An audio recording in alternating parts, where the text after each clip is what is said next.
So this is going to be part 5 or whatever the next part is on the Genesis 2.0 Turbo. I picked up all the parts for the head yesterday. Well, I'm going to do a quick walk around of all, like where everything is, just so you guys can see how involved this kind of stuff is. But I'll show you what I got yesterday, and then I'm going to do one installation of the valve, the spring, seats, valve stem, all that crap, and then I'll do the fast forward thing again. But yeah, let me show you what I got yesterday.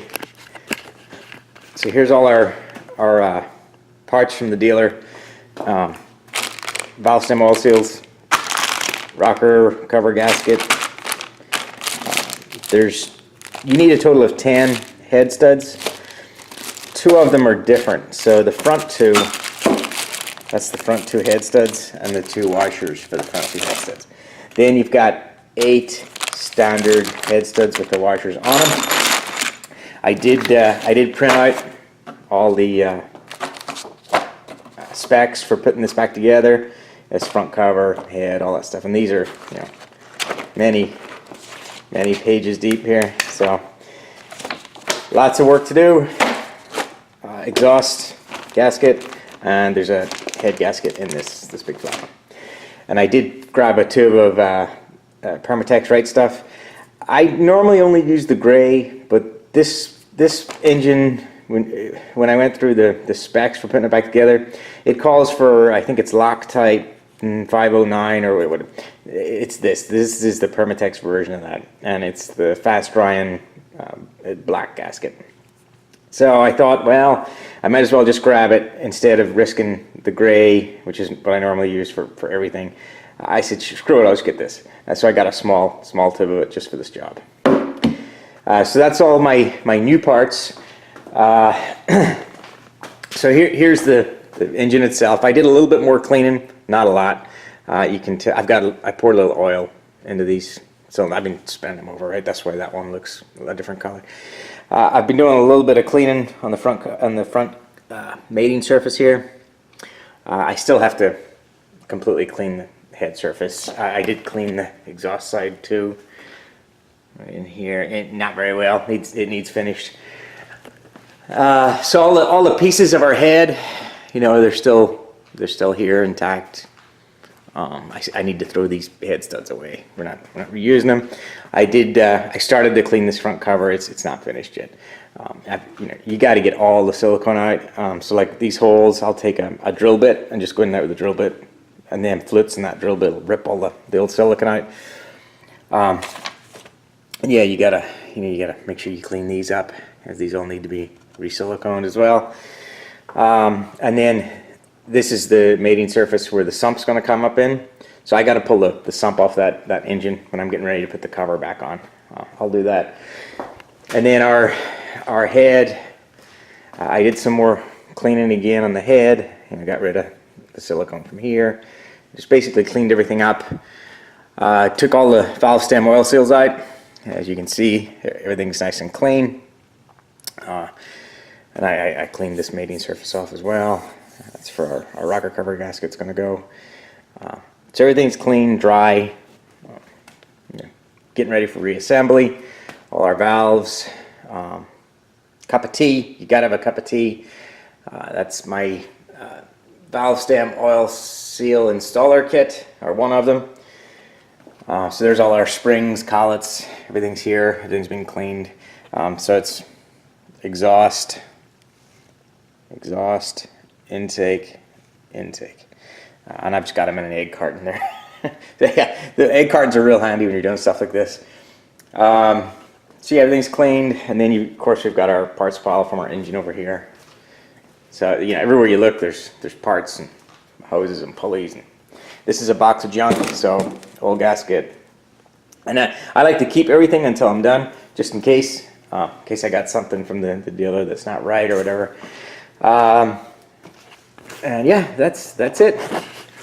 So now you're doing an engine rebuild. This is kind of what it looks like. There's stuff everywhere.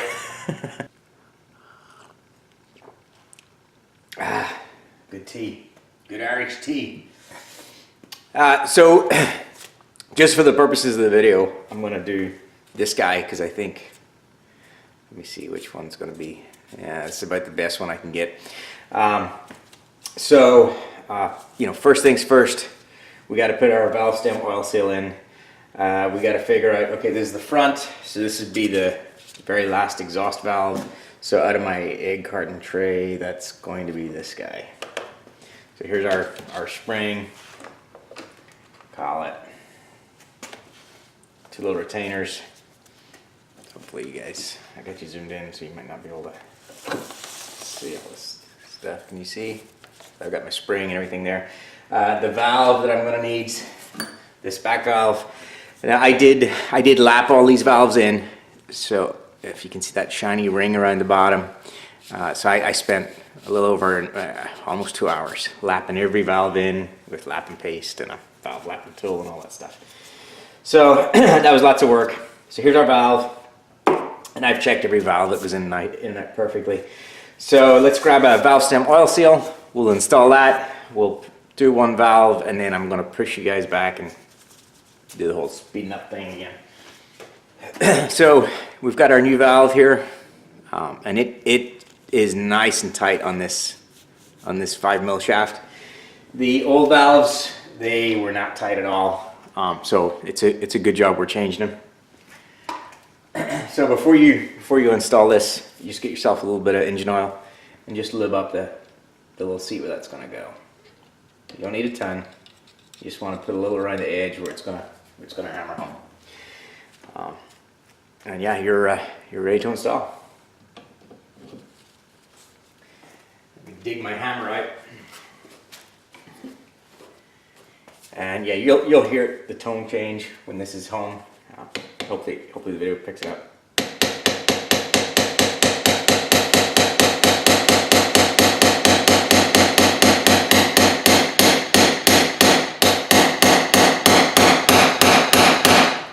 So I don't know if you can hear that tone changing or not, but we are in, and everything looks good. Our little spring retainer is still there. It went on nice and tight, which is what you want.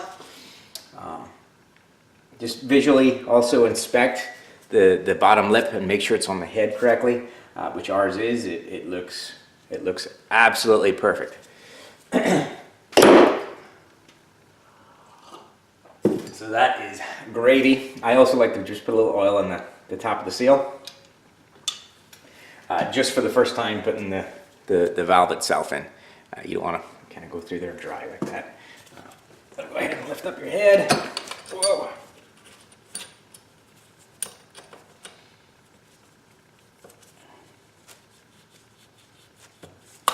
There we go. We got our valve pushed through. Went in perfectly. So one exhaust valve's in. I'm gonna grab our spring. It's nice and clean. I cleaned everything up. Just basically drop the spring right on the top. Pretty simple. And then what I like to do is just set these on top of the spring, and then grab my my installation tool. You want to kind of line them up a little bit too. Let's see, where did I put that? Here.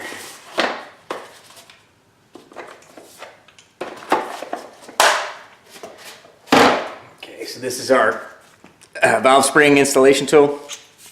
I showed this in another video, but this little nipple is spring loaded, and there's 2 ways you can do this. You can line it up and just force it in by hand, or you can use a hammer. I tend to use a hammer just because I'm a little lazy. But just you want to make sure that valve is supported underneath before you come in here and give her the beans. So you want to line it up like so. And this will take a little bit extra force from compared to removing them. So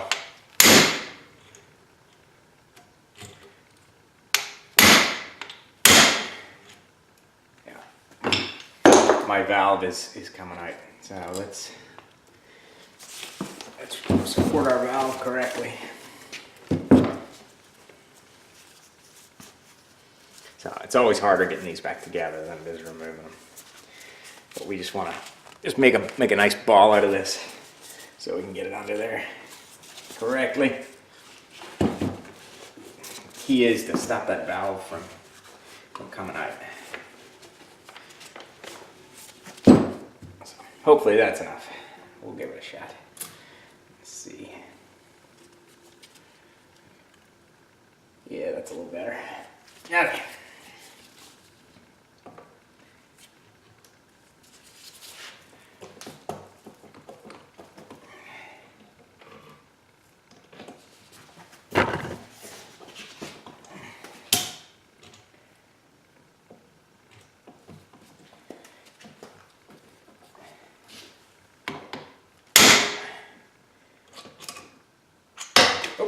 Drop my toe. Yeah, the magnet in this is pretty weak. But yeah, there you go. Hopefully you can see that. I like to give them a little tap just to make sure, but I'm going to take you guys down so you can see how that looks. So you can see the two little collets have fallen into place. That's the top of your valve. Yeah, it has. That spring now is you know, got lots of tension on it. It's installed correctly, so they can be, you know, they can be a little tricky. They can be a little bit of a pain. Always check them in case, you know. I always like to just give them a little tap, just in case. Yeah, you want to make sure them little collets are in there correctly. If you were to build this and they came back out, oh, it'd drive you nuts. So I'm gonna switch gears and put you over on the other side so I have room. And then I'm gonna spin this head around and just kind of assemble it all. So here we go.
Okay, so that's the exhaust side done.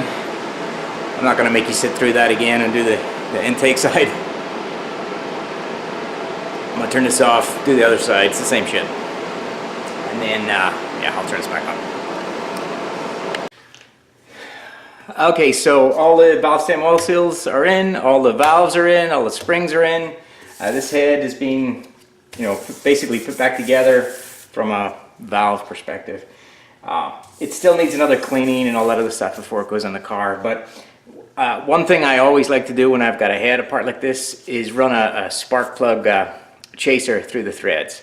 And if you look in here, these spark plug threads are pretty nasty. Never going to be closer. Go ahead and clean them out. I just use a little brake clean, and this is I forget who makes this. Not 100% sure, but this side's the 14 mil side. That's the side we need. And I just run it in my hand if I can. And if I can't, then I'll go get a socket for it. But you're never going to be closer. There's nothing wrong with these threads. I'm just cleaning them. I mean, that's it. We're just cleaning them out.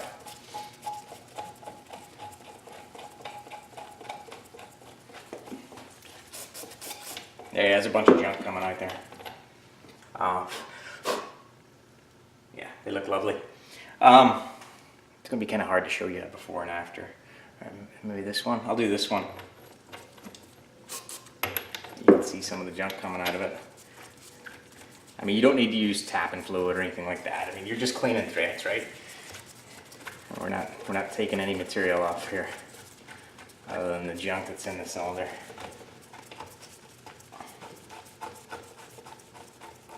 Be careful with this. You don't want to screw that into the valves or anything silly like that. But yeah, I don't know if it's going to come up in the camera, but there's a bunch of like black junk coming out of them threads. So I'm not sure if that's going to come up or not. But they look like brand new. But it went back together perfectly, no issues. Just easy stuff, I guess. I don't know. This is not my first one, right? If it was your first time doing this, then yeah, maybe. Could be a little intimidating or whatever, but I couldn't tell you how many of these I've done. Yeah, that's it. It's looking good. No issues. I did put a flat bar on this. And I checked it with the feeler gauge. It's beautiful. It's completely level. There's no warpage, nothing. I didn't record that. I probably should have. It's something you definitely want to do. Check your head, make sure it's, I like to put a bar on it and then put a torch or a flashlight behind it and see if I can see any light. And if I can see light, then I check them with the feeler gauge just to see if it's within spec or not. This one was perfect. Just absolutely perfect. There's no light coming through. It was just spot on. So no need to go to a machine shop and have this leveled off. If you do that test, then you can see light, check the specs. If it's out of spec, you have to get this machine flat again. Otherwise it's just not going to work. So.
So after your, this is initial kind of head assembly, getting it ready. I've got the valves in it, springs, all that stuff, and I did assemble the cam followers on the head as well. So this is what you should be left with after that process. And what I used to assemble that was Permatex engine assembly lube. It's super slippy stuff, but it'll stay where you put it as well, right? It's thick, but it's really slippy. So that's what that looks like. So a bunch more cleaning to do, and then head gasket. The head gasket on this is a little weird.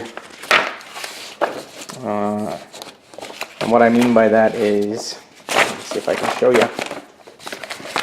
Yes, so there's a page in here where it says when you're putting the head gasket on, you actually need to silicone it, which I thought was kind of strange. So I can find it real quick. So apply liquid gasket Loctite 5900H on the edge of the cylinder head, upside and downside, at position B. So if you look at the diagram, position B is, so both sides of the underside of the gasket and the block, they're calling for a little dab of silicone. So I thought that was a little strange, but normally you don't silicone a head gasket in, so it's possibly something to do with the front cover. They might want a little dab of silicone there for that front cover when it comes on. I don't know.